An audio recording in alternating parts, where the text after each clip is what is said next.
नमस्कार दोस्तों। क्या हाल है आपके। आई होप सब कुछ ठीक ठाक होगा।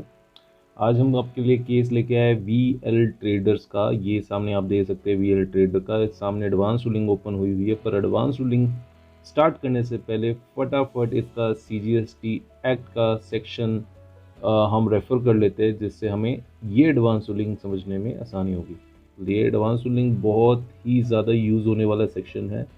तो हम देखेंगे कि किस किस केस में एडवांस रूलिंग एक्सेप्ट किया जाता है और क्या क्या होता है। तो हम जो इस एडवांस रूलिंग में देखेंगे वो सेक्शन अप्लाई होता है हमारा सेक्शन 98। तो सेक्शन 98 को ध्यान से समझिएगा कि क्या प्रोसीजर फॉलो करते हैं एडवांस रूलिंग आपकी एक एप्लीकेशन सबमिट होने के बाद। तो एप्लीकेशन सबमिट होने के बाद सबसे पहले एडवांस रूलिंग अथॉरिटी क्या करती है। अथॉरिटी जो उसका कंसर्न्ड ऑफिसर होता है, जो आपका प्रॉपर ऑफिसर होता है या जो आपको कह सकते हो आपका असेसिंग ऑफिसर होता है, ये उसको एक कॉपी भेजते हैं और जो उनको रिकॉर्ड चाहिए होता है वो रिकॉर्ड मांगते हैं। तो रिकॉर्ड कुछ भी वो लोग मांग सकते हैं कि इसकी लास्ट जीएसटी रिटर्न क्या थी, इसका क्या केस है, ये क्या कितनी टैक्स टर्नओवर भरता है, कितना टैक्स सबमिट करता है, क्या इसका कोई केस पेंडिंग चल रहा है कि नहीं चल रहा, क्या इसका कोई स्क्रूटनी सर्च सीजर कुछ ऐसा हो रखा है कि नहीं हो रखा, और ये सब इंफॉर्मेशन और रिकॉर्ड्स मांग सकते हैं। सबसेक्शन 2 में यही लिखा हुआ है अथॉरिटी कि अथॉरिटी एग्जामिन करेगी जो रिकॉर्ड्स उन्होंने मंगाया है उस ऑफिसर से, और अगर उनको वो कुछ भी रिकॉर्ड्स में अटपटा लगता है और लगता है कि इस एप्लीकेशन को रिजेक्ट करना चाहिए, तो वो रिजेक्ट भी कर सकती है और वो एडमिट भी कर सकती है। बट एक प्रोविजो ध्यान से पड़ेगा, ये फर्स्ट प्रोविजो जो है, provided that the authority shall not admit the application where the question raised in the application is already pending or decided in any proceeding in the case of an applicant under any of the provision of this act। Simple सा इसका meaning है कि अगर इस application में जो matter उसने जो क्वेश्चंस रेज किए, आपको पता ही है कि एडवांस रूलिंग की एप्लीकेशन जब हम रेज करते हैं तो सेक्शन 95 आपको बताता ही है कि क्या क्या एडवांस रूलिंग होती है और क्या क्या क्वेश्चंस पूछे जा सकते हैं। तो जब क्वेश्चंस ये क्लासिफिकेशन का क्वेश्चन पूछ सकता है, एप्लीकेबिलिटी ABCD आप समझ चुके होंगे या पढ़ चुके होंगे, तो सेक्शन 97 में लिखा हुआ है क्या क्या क्वेश्चन पूछ सकता है।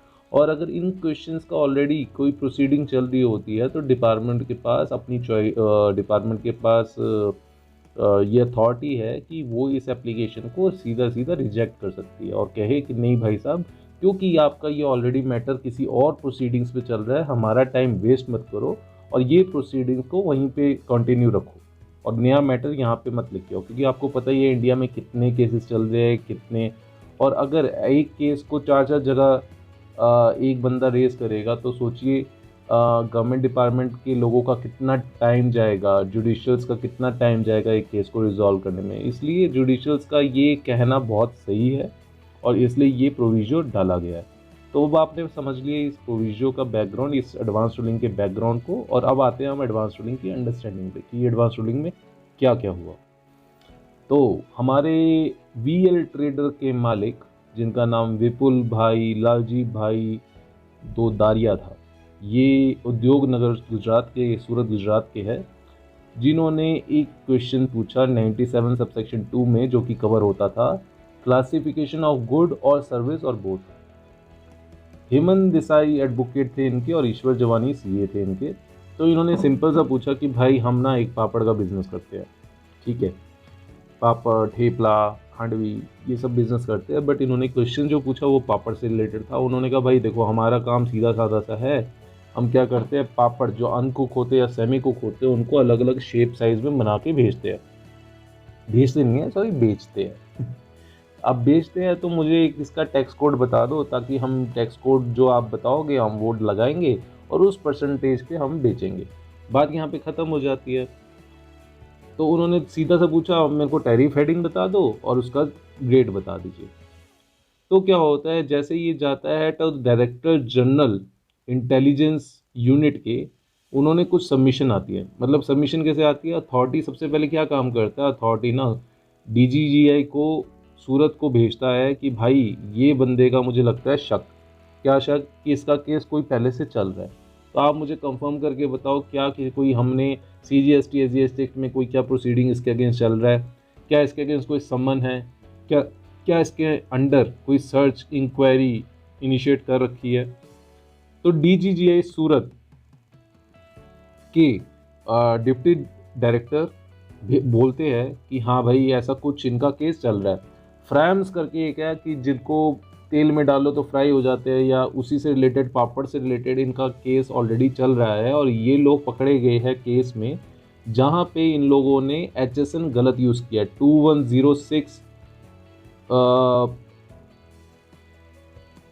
होना चाहिए था और 1905 क्लासीफाई किया हुआ है, जिससे सीधा सीधा 18% का कम 18% GST रेट का चोरी पता चलता है।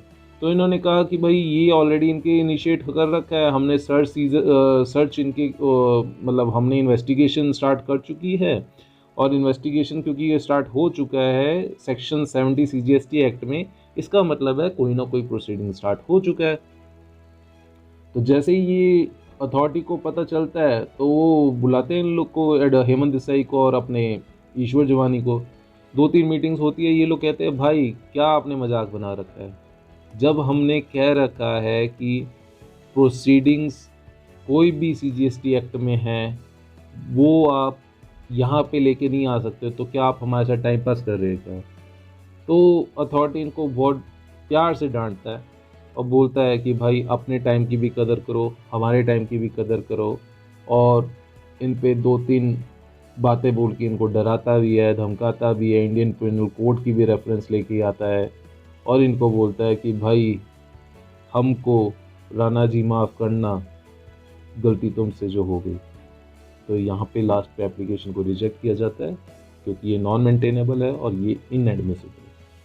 सो थैंक यू गाइस, आपको होप इस GST के किस्से से या GST की एडवांस अथॉरिटी रूलिंग से आपको कुछ सीखने को मिला होगा। प्लीज़ कमेंट बॉक्स में ज़रूर बताइए कि आपको नेक्स्ट कौन सा सेक्शन इन डिटेल पढ़ना है, या क्या GST एक्ट का सबसे पॉइंट कंफ्यूजिंग लगता है। हम डेफिनेटली उसको अपनी आने वाली वीडियोज़ में कवर करेंगे। So thanks a lot guys, thanks for watching this video.